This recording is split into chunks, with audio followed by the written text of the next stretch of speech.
السلام عليكم، مرحبا بكم عندي في القناة. اليوم ان شاء الله راح نحضروا مع بعض وصفة خفيفة وسهلة وبسيطة، وهي كروكات بالفلفلة والفرماج.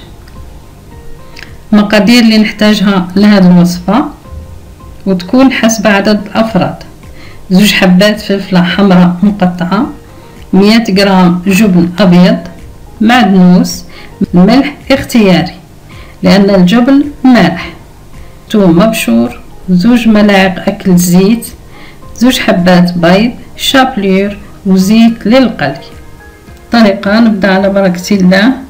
ناخذ مقلاة نضع فيها الزيت والثوم نقليه، ثم نضيف الفلفلة المقطعة نخليها على نار هادية حتى تطيب. نضيف لها الجبن والمعدنوس ونطفي النار. نخلط المقادير ولا المكونات مليح حتى تتجانس مع بعض.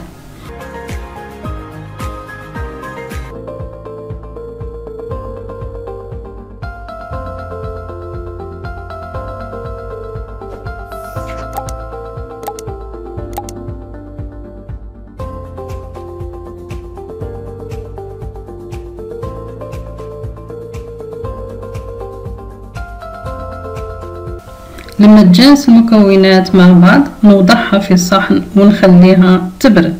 ناخذ مول سيليكون وهو اختياري، معناه المول اللي عندك، ونضع فيه الخليط ثم ندخله للمجمد.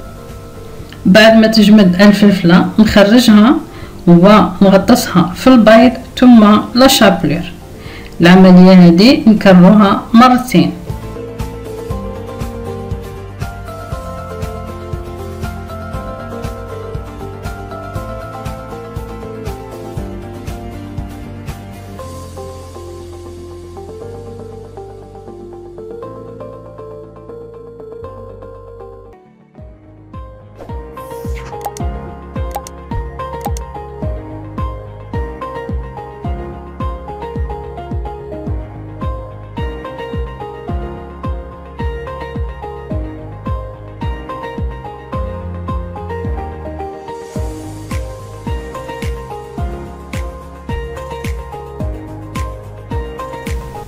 نسخن الزيت ونقلي الكروكات.